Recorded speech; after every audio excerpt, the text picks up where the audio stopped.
So in this video, I am going to discuss how drivers are sharing cars. So what do I mean by that? I mean that today, if you have one car that is ready to go to the Uber business or Bolt or any other digital platform, if you have a car like this one, this is a Nissan March. Yeah, I usually do a lot of videos. So this is my second Nissan March that I bought recently from a second-hand market. And this car, for example, it has all the documents that are required for it to go into the Uber, Bolt, and other digital taxi platforms. This car, if I give my documents to another driver, let's say I give him the logbook, I give him the insurance certificate, you know, this sticker there. If I give another person the insurance sticker, I give him the inspection, the NTSA inspection, and what else do I need to do? I give him the photos of the car. If I give you the car documents as a driver and you upload this car into your Uber driver account, you will be able to go online when I am not online with this car. And that does not only apply to a second driver account. I can give my documents to anybody who has a driver's account, and he will upload the documents of this car and they will be approved into his account. The only thing that cannot happen is that any person who has uploaded the documents of the car, none of them can go online when one of them is online. So meaning, for example, if I put my applications on using this car on Bolt, then the other driver cannot go online because I am online with the same car. But for instance, if I turn off my Bolt and Uber account, then the other driver can turn on his account, you know, and use the documents of my car to drive. It is assumed by Bolt and Uber that anytime that happens, the car is being, you know, handed over to the driver who is online. And that is the situation that I wanted us to discuss a little bit. It simply means that in this case, you know, it doesn't hit your mind maybe the hard way, because I am giving that example from my own car. Let me give you an example from a car that is a partner's car. For instance, let us assume that this car I was given by a partner so that I can drive. And then when that partner gives me the document, normally the partner will send me those documents through WhatsApp. So I have the insurance, I have the logbook, I have everything that is needed. I will upload those documents onto my driver's account. And then I will partner with another driver who is a friend of mine. I will share with him the same documents because he does not have a car. Then he will upload into his account. And then that driver could share those documents with another driver and upload into their account. So, for example, me, I will drive, maybe I have an agreement with my partner that I will pay him 8,000 shillings per week. So I'll drive maybe from 8 in the morning to 3 in the evening. Then I close my account. What happens? The other driver who have uploaded the documents of this car, which is actually not mine, it is a partner's car, he will put his account on and maybe come for this car. I'll give you the second scenario that plays into this game. So I'll turn off my documents, I'll go home because I'm tired at 3 p.m. Then the next driver will come and take the car because he has all the documents approved. He will go online and maybe carry until 11 p.m. in the evening. So he is tired, he goes home. The third driver will come for the same car, put, you know, go online. As long as I'm not online, the second driver is not online, the third driver can go online and carry for another 6-7 hours until 8 in the morning when I will require that car. So the arrangement between all these drivers will be that me, I am paying my partner 8,000. My second driver, when I give him to drive that car for 8-7 hours, I will ask him maybe for 1,000 or maybe 500 or 600 per day. You get? So he will make his own money, but he will give me my 600 or 700 per day. And then the third driver will give the second driver, let's say maybe 500. You get my point? So by the time I am paying my partner 8,000 per week, I will literally make that 8,000 from the second partner, and the second partner will make that money from the first partner. And that is what is happening in the industry. And that cautions any partner out there who is planning to invest in this business without knowing the people they give their car. It is very, very dangerous. It is very risky, because at the end of the day, you will find that your car will exhaust its wear and tear components very quickly. Secondly, your car will go for a very long mileage within a very short time. So maybe you bought your car from the second-hand yards at maybe a mileage of 130,000 kilometers. But by the end of the year, by the time that car does Uber for 1 year, it will have done maybe 200,000 kilometers, compared to a car that is operated by a single driver.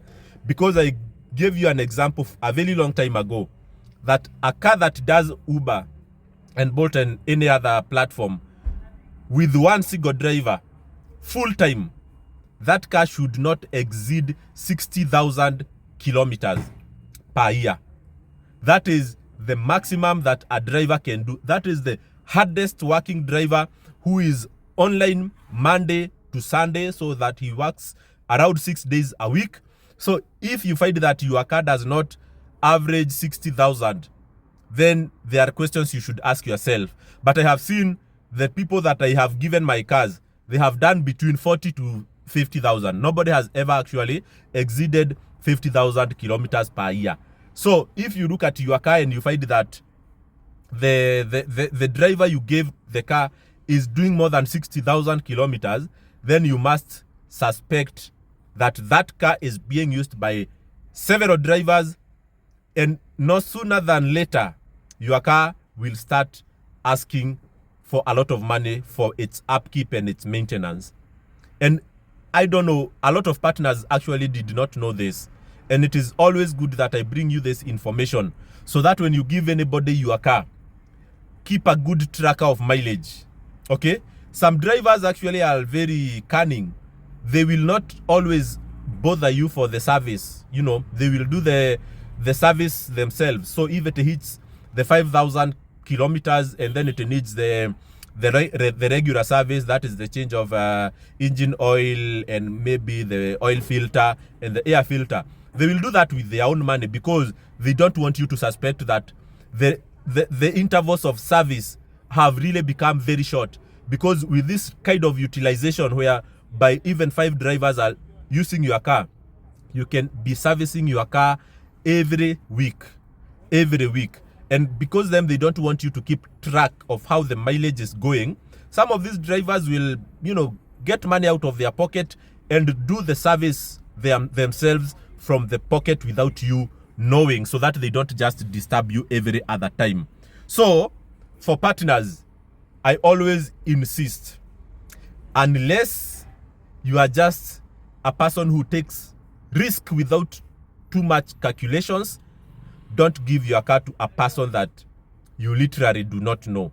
But again, if you want to operate at a large scale, let's say you have like 20 vehicles, there is no way you can know all the drivers when you have 20 vehicles that you have put on the road and you have hired the drivers.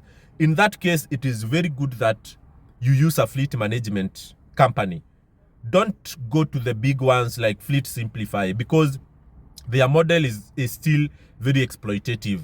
They will ask for money that will cost drivers to drive your car for 24 hours. But look for individual fleet managers. I would be a very good fleet manager, but unfortunately, I am not doing that work. Okay? I don't offer that service. But I believe that if someone offers to give these services, you should consider individuals. Because for me, if I were to do that job, I would require that we put a tracker into your car, we put some other Internet of Things monitors, so that we can see at the end of each day that car was being driven for how many hours. We are able to collect some audios and some videos from the car. You are able to see who was driving that car for how many hours. So we are like, if I charge you some cost for monitoring your car and for managing it for you, I will also guarantee you some information that ensures that that car is not being shared among other drivers, and hence the utilization will not be exploitative. Your car will not be exploited. And in case whereby a car is given to 4 drivers, you know, it is being used for 24 hours around the clock, then you as the partner, you have the right to ask for more money. Actually, each driver who touches that car should be paying you 8,000, because their intensity of usage is very high, meaning that per week you should get 8,000 times 3. You get your 24,000 instead of just 8,000, because at the end of the day, the wear and tear burden is on you as the partner. So that is the first thing. For drivers, it's also an opportunity for you to try and create an account as you look for a car. So I have always advised drivers not to start preparing their accounts for when they have, you should not start preparing your driver account when you have all the documents. So if you are an aspiring Uber driver, you can, for example, ask for a driver like myself to send you the documents. You can upload into your account so that it can be unlocked, and then you see what else is pending, so that once it is approved, then you can actually go online. In as much as you don't have the car at that time, you can go online and just see how that application works. But also, there are drivers who are doing taxi with their private cars. And this is also another cunning game that drivers are playing as they wait to get cars. I know it is illegal, but I say it because it is being done. What are drivers doing? I will send you the documents of this car, as I have mentioned. You will upload into your account. And because you have other personal requirements, you have your own PSV badge, you have your ID, and you have your driving license. So you are fully approved to become a driver. So what happens is that even if you have been approved using the documents of my car and I don't give you the car, you can use the car that you have. Let's say, for example, at home, you have your Nissan Note that you use privately. You get my point? You can turn on your app and start carrying people using your Nissan Note. But when you go to pick a rider or a customer or a client, of course, not many customers are curious about whether the car matches, the car that is going to pick them, whether it matches what is there on the platform. So some people will actually not care. So as long as some will ask you, which car are you driving, which color? So instead of them looking at the details within the app and identifying the car themselves, a lot of people will not care. They will rely on what the driver will tell them. So you'll tell them, I am here coming with a Nissan Note, a black one, something like that, KDR or something. Then they will come into that car. But in reality, the car that you uploaded is a different one. So clients are not keen on what due diligence they need to do. So you as drivers are taking that advantage, and they are using their own private cars to do the business. So you'll find so many cars with private insurance in stickers there, but in real sense, the people they are carrying behind there is a PSV service vehicle. So drivers are creative. I wouldn't say that it is not happening. It is actually happening. I know it is wrong to do that, but people are doing it as they prepare to become drivers. So until you get your own car, maybe you can say, let me try 2 or 3 trips privately using my private car, as long as I have the documents from another car that has been approved. So, and still some drivers are using still that technique to avoid taking their car to the inspection. You know, if you have a Nissan Note at home that you use privately and you can use my documents and you carry people with your car, then some people are not seeing the need to take their cars for inspection. Some people are actually taking that advantage to not buy the expensive public service comprehensive insurance. Some people are taking that advantage to tint their cars, you know, because as long as it is used privately, then nobody will ask you any question when you tint. Some people are also using that trick to avoid issues with police, because policemen will not harass you if you are operating privately. But if you are a taxi vehicle, anytime you are stopped by a policeman, then there are so many questions that will arise. They will start asking you questions. Oh, what are you doing? Where are you parking? Who are you dropping? So many things. So those are the realities of the industry, and I hope that you people, you will learn one or two things, and it will guide you into doing the next thing that is right for you as a partner and you as a driver.